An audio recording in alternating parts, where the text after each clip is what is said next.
araw po sa ating lahat. Muli ako si Amnuel o Alejandro. Ito ang aking daily devotion ngayong May 13. And for today, we are going to talk about how God is always present. And this is about Pekahiah and Pekah. Now, to give more context about what I'm trying to say, I would like to read to you 2nd of Kings, chapter 15, verses 23 to 31.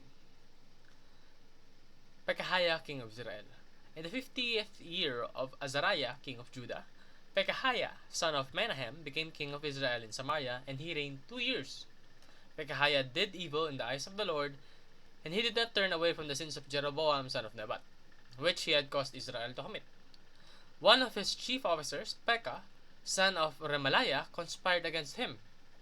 Taking 50 men of Gilead with him, he assassinated Pekahiah, along with Argob and Areg, in the citadel of the royal palace at Samaria. So Pekah killed Pekahiah and succeeded him as king.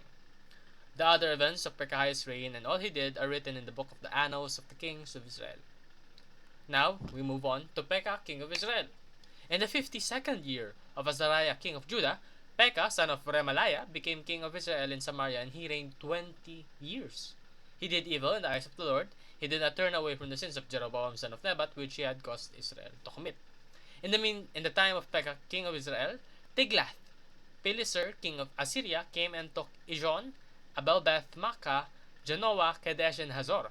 He took Gilead and Galilee, including all the land of Naphtali, and deported the people to Assyria.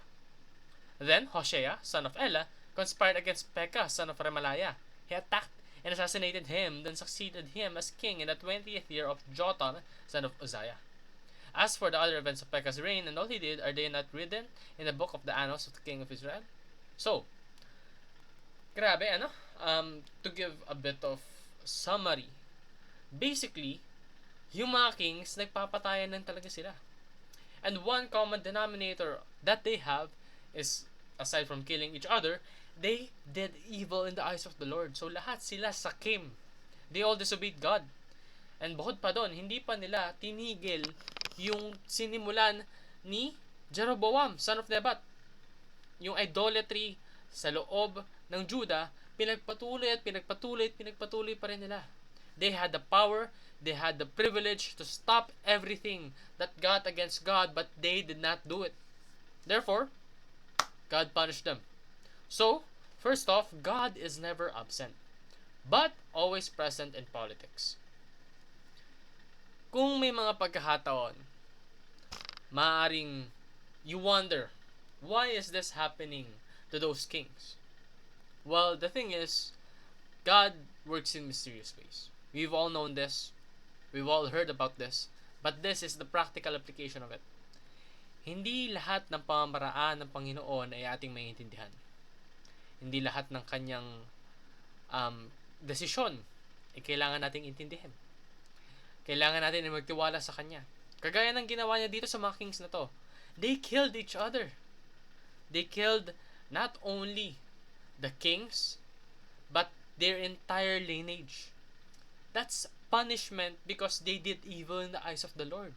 And that is one of the many evidences that God is always present. Hindi niya hinahayaan tong mga political dynasties na to. He cuts it off. It just so happens that he cuts it off using other evil people as well. So God punishes the wicked through the wicked people. Grabe. Talaga nga namang napakagaling ng ating Panginoon. Because He even has the ability to use evil against good, against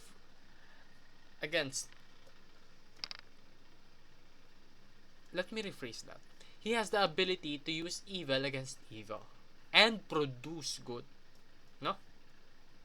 Kumbaga, actually, as a financial management major, it makes me very interested because it's just like multiplying integers. No? Negative times negative equals positive. That's what God exudes. He puts this negative thing and combines it with another negative thing and makes a positive out of it. That is our God. He works in mysterious ways and He works well. So God remains king and in control despite political turmoil. And it is very relevant today. Lalo na ngayon, not to get too political, but the Senate is having a ton of chaotic moments. A lot of chaotic moments. And it just so happens that there are people that are corrupt there. May mga corrupt talaga doon. And it's funny because yung mga nasa Senado, sila pa yung nakikipag-away sa isa't isa. I'm not saying who's evil and who's not. That's not me to judge. That's only for God. But maybe that's also another way of God showing us that He is present even in today's politics. Do good and have nothing to fear because God fights for you. But do evil and have every reason to fear because God opposes you. Ganito yun. Napakadali, napakasimple.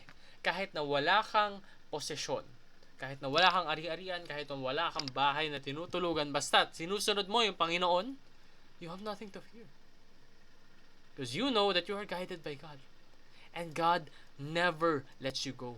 God never abandons you. God will always give you what you need as long as you put your faith in Him, believe in Him, obey Him. For He is a loving and understanding God and He loves you. So love Him back. Reciprocate the blessings that He has given to you. Obey God and be part of the solution, not the problem. Now, what's the solution? You may ask. Simple. The command that Jesus has given us to disciple all the nations. Isipin mo, lahat ng tao sumusunod sa Panginoon. Grabe. It will be as if heaven was on earth. Imagine, every single person on this world obeyed God. Grabe. Walang magnanakaw, walang magsisinungaling, walang magkakasakit, walang mananakit, lahat nagkakaintindihan, lahat nagmamahalan, lahat nagbibigayan. Because each and every one of them, each and every one of us, obeys God. Napakasarap imagine. Well, mas lalong napakasarap isipin dahil hindi natin kailangang imaginein lang. It's happening and it will happen. So be a part of that movement. Be a part of God's kingdom. Yun lamang po ang aking daily devotion. Maraming salamat sa pakikinig. Pagpalain po tayong lahat and let us all give glory to God.